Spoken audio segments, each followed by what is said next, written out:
that was fighting for gay rights, and people were killed. Nobody was killed at Stonewall. Nobody was killed. RuPaul's Drag Race All-Stars became one of the most exciting bits of television when All-Stars 2 aired in 2016. Since then, we've seen 10 All-Star seasons be produced with the main franchise, 4 versus the World editions, 1 Global All-Stars, and even the birth of countries like France or Spain doing its own All-Stars exclusively for its contestants. Even the Philippines announced an international All-Stars comprised of Asian queens from across the world. Needless to say, All-Stars has become its own pillar. It's such a heightened experience when you already have an idea of what each queen's personality is, and what they proved on their original seasons that they'd be able to deliver. But with that, it's been over 10 years since All-Stars 1 aired in late 2012. So what is the significance of the first decade of All-Stars? What are the lessons that were learned? And going into the second generation, how do we expect things to change? Speaking of, you know what's exhausting? Trying to grow an online presence with a bunch of mismatched tools that don't actually work together. That's where Squarespace comes in, the sponsor of today's video. I use Squarespace to pull everything together. My work, my links, my story, even my newsletter. And instead of feeling like I'm duct taping a bunch of platforms, I've got one space that looks good, works great, and actually feels like mine. The setup is fast, editing is visual and intuitive, and their templates, genuinely stunning. You don't need to code or even think too hard. Just drag, drop, customize, and done. Plus, everything's built in. Custom domains, SEO tools, email marketing, e-commerce with flexible payment options. It's all there. It's like having your own digital headquarters. So if you're ready to start cobbling things together and actually build something that works, hit the link in my description. You can start with a free trial, and when you're ready to launch, you'll get 10% off your first website or domain, plus supporting the channel in the process. Now, let's begin. 2012 was not just the year of the Hunger Games, but also the year of All-Stars 1. This was essentially the first precedent that we got when it came to the standards of casting. Out of the 12 queens present, they were all comprised of either runner-ups, miscongenialities, with Tammy Brown and Mimi Umphers being there too. Because hey, Ru just wanted them to be happy. While most of us look back at this with a bittersweet lens, since it was a legendary cast of queens that were done dirty by a horrible format choice, there was some aspects of it that managed to shine through the screen. At a basic level, it was quite intriguing to see contestants from season 1 and season 2 interacting with queens from season 3 and season 4. When you're a newer fan of Drag Race, you sort of viewed each season as its own separate thing. There was always a wonder over how some queens would have fared had they gone up against a different cast. Like, there's the whole thing of Alyssa Edwards and Coco Montrese originally being meant to participate on season 4. That would have changed everything in terms of storylines that went on to happen that season. Subsequently, All-Stars 1 brought forth a new title for queens to go after. If you won All-Stars, then you were inducted into the Drag Race Hall of Fame. This was a different label than that of America's Next Drag Superstar that we normally hear on the main series. What this allowed within the canon of the show was that winning All-Stars wasn't just another way of winning RuPaul's Drag Race. It was its own thing and held a different prestige than that of the main series. The idea is that being crowned on the main seasons as America's Next Drag Superstar really meant you were at the top of the chain in terms of glory. While being inducted into the Hall of Fame was just as meaningful of a victory, it went more in line with you having proved yourself, cementing your name into the legacy of queens to be remembered moving forward. In these initial stages of the franchise though,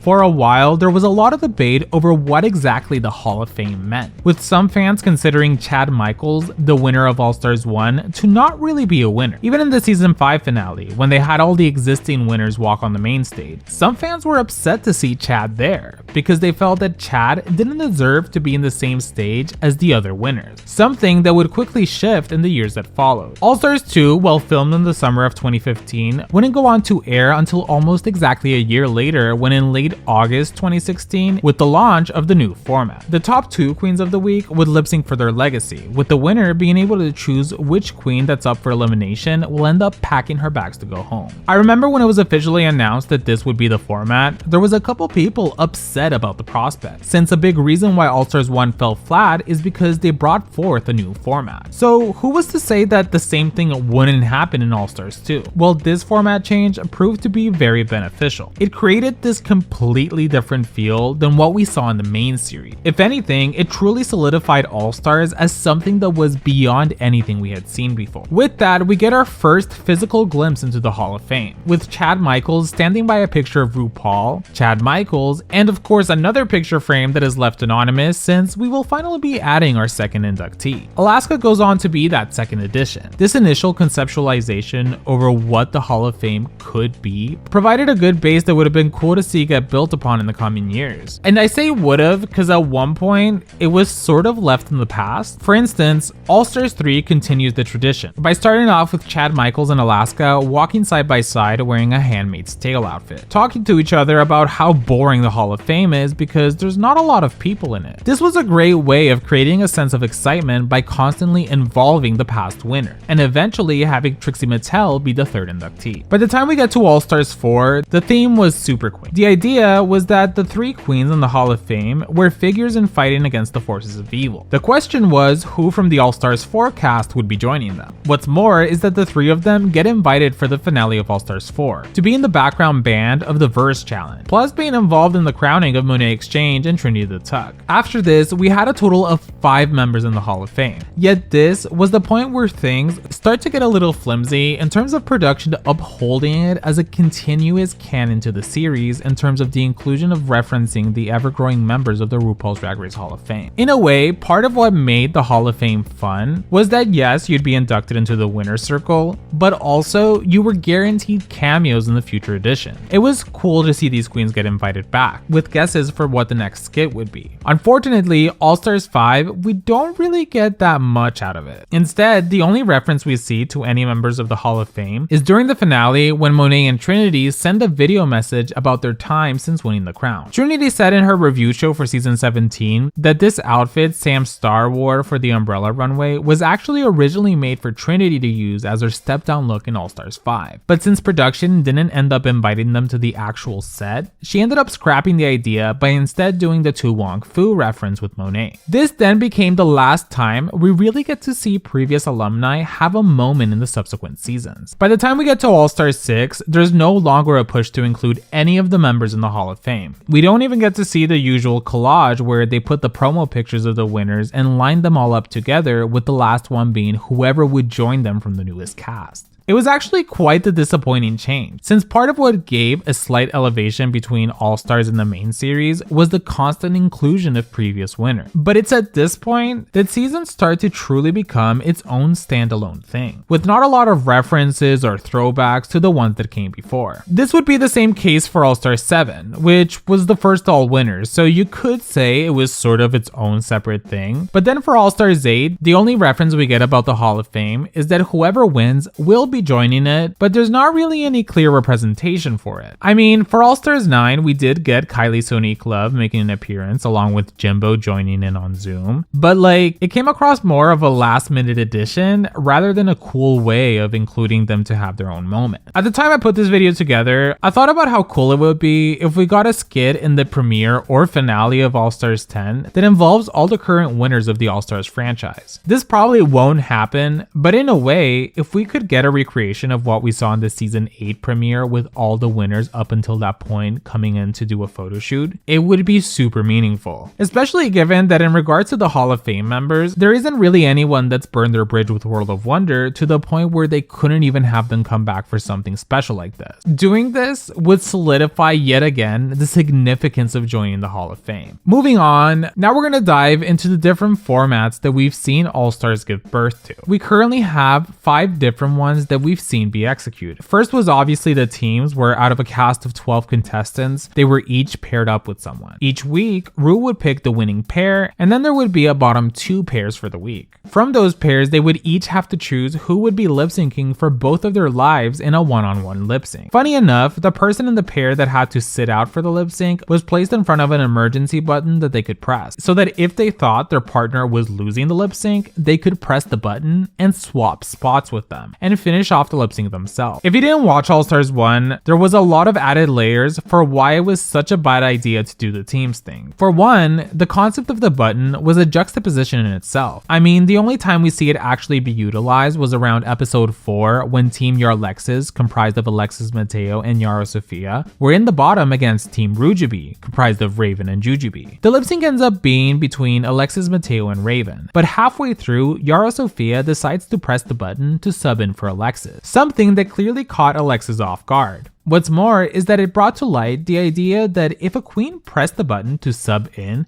it sort of put an immediate negative light on the pair and made their opponent look better. I mean, clearly their opponent made them feel insecure, so automatically it makes the other person look like the clear winner since they were actually confident enough to not sub in for each other. The next format would cover 3 consecutive installments with All-Stars 2, All-Stars 3, and All-Stars 4, where we see the magic of the top 2 format. At first, there was minor debate after All-Stars 2 on if production would continue using it, or if All-Stars would be having a complete format change, but thankfully they actually continued to use it. It allowed for the follow-up cast to go in with a plan on how they were going to approach things. In fact, there was only really a few minor differences, like what each season did with their Return of the Queens episode. All-Stars 2 had them do a stand-up challenge being paired with one of the queens still competing. All-Stars 3 had the eliminated queens form their own girl group against the other queens, and All-Stars 4 brought the lip sync Lollapalooza. It's when we get to All-Stars 5 that a new precedent is set. All-Stars 5 had a pretty bad reception from the fanbase. It was also a new reset to what we had come to know All-Stars to be. The lip sync assassin format was different from the top 2 format because instead of 2 winners per week, we only got 1. The winner would then get to choose which queen that's up for elimination will go home. However, the rest of the queens in the cast got the power of voting too, since if the winner of the episode lost their lip sync against the lip sync assassin, then it would be the group vote that would decide the fate of the queens up for elimination. I've touched on this in past videos, and it's that the lip sync assassin format wasn't the worst format shift to happen. I mean, to be fair, after 3 seasons of the top 2 format, even though it was still very entertaining from a viewer perspective, it was also a matter of time till production felt that it was the right moment for them to switch things up. Not just to make it exciting for the viewers at home, but also to shake up the way the queens they cast would engage in the competition. Most of the time, queens went in with a preconceived plan of how they would play the game, under the assumption that the show wouldn't really change the way they had been doing things from past seasons. It also provided everyone in the cast, regardless if they won a challenge or not, with some type of power when it came to the outcome of the episode. That being said, it did result in a couple of them picking their own lipstick anyway, but that's a story for another day. The lip sync assassin format would go on to be used for All-Stars 5, All-Stars 6, and All-Stars 8. It goes without saying that out of these 3 editions, the most well received was by a landslide All-Stars 6. We had queens that weren't just keeping up with the assassins, but also assassins that truly did have a lot of hype for what they would bring with their performance. It was clear after most of the alumni saw the opportunity present in just making a cameo as an assassin could be a great way of sort of reigniting a little bit of the noise around your name, as was the case for Laganja Estranja. Although by All-Stars 8, it was clear the assassin format had reached its end. It was no longer a contributor in making the season more entertaining, and the queens that they'd picked to be assassins started to get more questionable as time went by, especially when Nikki Doll was revealed to be an assassin, something that I don't think anyone viewed as her main strength when it came to what we knew of her. The next format to be introduced was the non-elimination format that was used for All-Stars 7 and All-Stars 9. Its debut happened in All-Stars 7, the first all-winner season, which made sense. A big detriment that the winners had towards not wanting to come back was the idea of their legacy being tainted by having either gone home first or gone home early on their All-Star season. Plus, for almost a decade, when fans would create their own fantasy rundown of an all-winner season, it did often include there being non-eliminations, with a point system being implemented. In many ways, I wouldn't be surprised if production took inspiration from the fanbase when it came to setting up the badge system that the queens had to compete for the top 4 positions of their season. While All-Star 7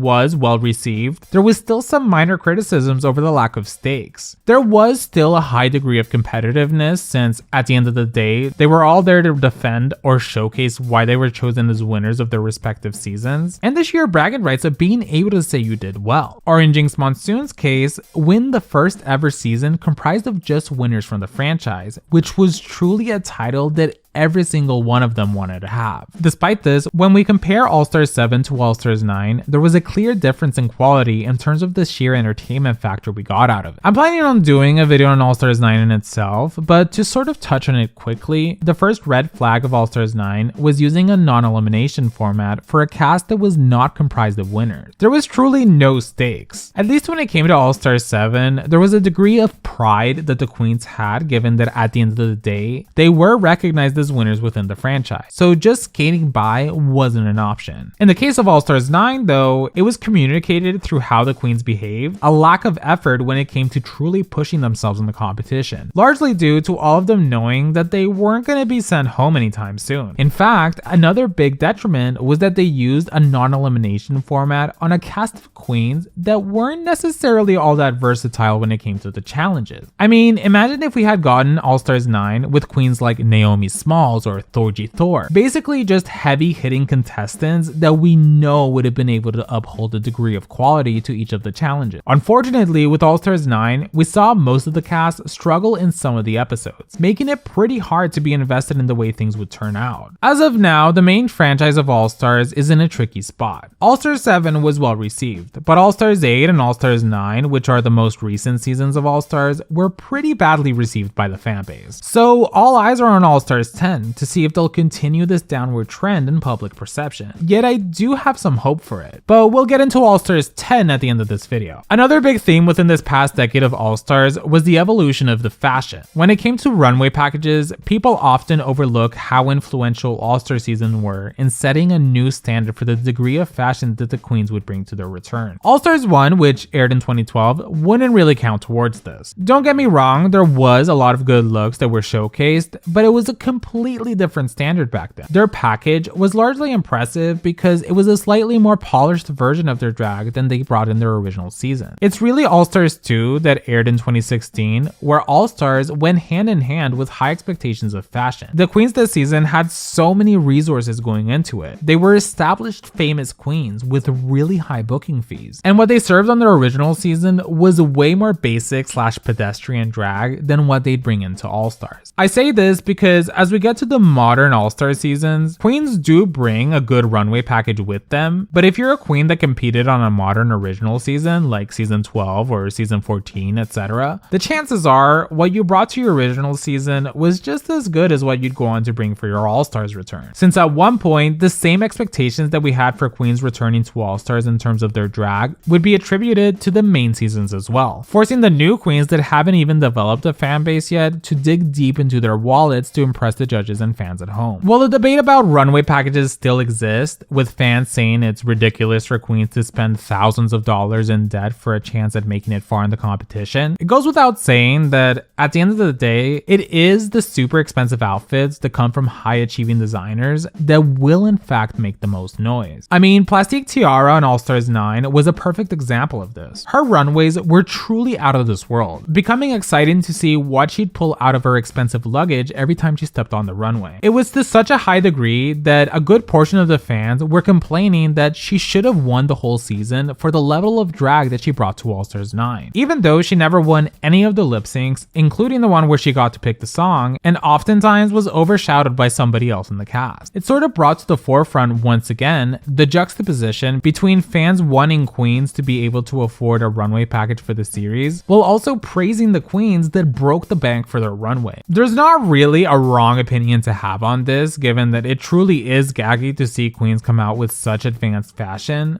but at the same time, there does seem to be an inconsistency in terms of the general expectations or commentary surrounding runway look. So then, what about the quality of each All-Stars to date? Without a doubt, ignoring All-Stars 1 that acted as the pilot for the series, the first 3 seasons of All-Stars since its reboot with All-Stars 2, All-Stars 3, and All-Stars 4, and then comparing them to the latest 3 All-Stars excluding all winners, which includes All-Stars 6, All-Stars 8, and All-Stars 9, there is a very clear noticeable decrease decrease in quality. While some have discussed that this could have been due to the format, others have said that it's because of the casting. In All-Stars 8, we had what looked like an early outs cast, where most of them didn't really redeem themselves. And then All-Stars 9, where contestants were not very versatile, but still got to stay for the entirety of their season's run. What made the first 3 seasons in particular entertaining was a consistent amount of drama that was left throughout. Another big change that we see from the start of the first All-Stars generation to the most recent editions is the idea of it being a career refresher. Back in All-Stars 2, All-Stars 3, and All-Stars 4, if you got on All-Stars, regardless of whether you were the fan favorite from your original season or a queen that had sort of been brushed aside by the fan base, automatically had your career get a really big refresher. In fact, it was just as big of a boost as local queens got when they finally got cast on the main show, meaning you were gonna be booked and blessed for at least the next couple years. While the idea of All-Stars being a refresher for your career is still a thing in the newer seasons, it's to a much different degree. I mean, take All-Stars 9 for instance. It wasn't a very well received season, but it succeeded at reintroducing Roxy Andrews to the fanbase as one of the most legendary queens, not just from the series, but from the drag world as a whole. Even when it came to Plastique Tiara, she came back to show people that she's quite literally a fashion girly now. Or even Georges, who while she didn't have the most groundbreaking run, came across a lot more endearing than she did on her original season, with Ru falling so in love with her that she invited her on to be on All-Stars 10. While there was a sudden decrease in quality, could be correlated to the decrease in shocking dramatic moments. For example, All-Stars 2 had a shocking moment pretty much every episode. All-Stars 3 had Ben de la Creme self-elimination, Trixie winning the crown. All-Stars 4 had Naomi eliminating Manila Luzon, Gia being a villain, the double crowning of Monet and Trinity. But when we get to All-Stars 8 and 9, this stops.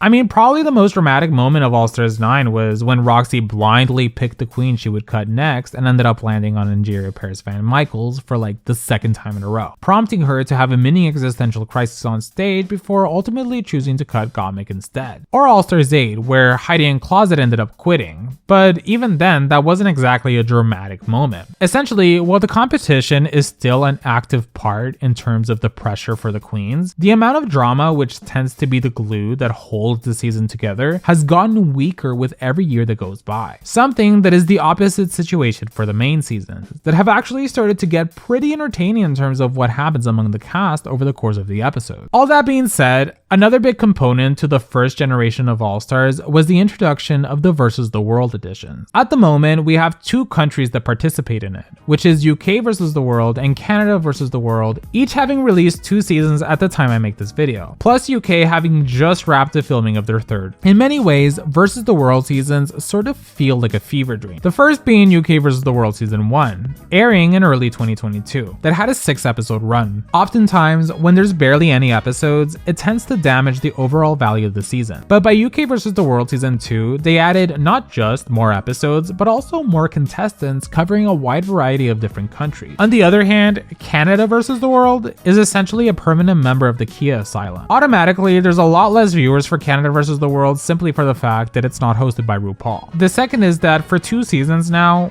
we've had a cast of 9 queens and 6 episodes, making for some very low quality seasons. To be fair, Canada versus the World season 2 was surprisingly super entertaining, but even then, it's hard to really have a good outlook when by the time the competition starts to heat up, we've already gotten to the finale. Regardless, queens that win versus the World seasons don't really encounter the same amount of recognition for the wins as queens that win the main All-Star season. Oftentimes, it ends up being the runner-ups or fan favorites that will actually have bigger opportunities in the year that follows. In a sense, I remember thinking when UK vs. the World was announced that it would sort of be like Eurovision. If you don't watch Eurovision, essentially whichever country ends up winning will be able to host the competition for the following year. So in a way, it would have been kind of cool to see that happen with the Versus the World franchise. Then of course we have Global All-Stars. Now Global All-Stars was meant to be the amalgamation of what Versus the World editions had been leading up to. The only existing productions to do it had been the UK and Canada, but Global All-Stars would be the first international All-Stars to be hosted by the US franchise, meaning a much higher production budget and a new crown to claim. While Well, at first I was confused about the name change. Having it be branded as Global All-Stars as opposed to USA versus the World ended up being a good choice. Plus, it would have been hard to call it that given that they ended up filming in Colombia. However, it ended up getting renewed for a season 2 that will be filmed in Portugal instead. The first global season was terribly received. I made this video that I'll be linked below if you want to hear my thoughts in detail, but regardless, it was awesome to have a platform be introduced at an international scale, where each queen in the 12-person cast represented a different country, along with a cash prize of 200,000 USD. I truly hope the next season they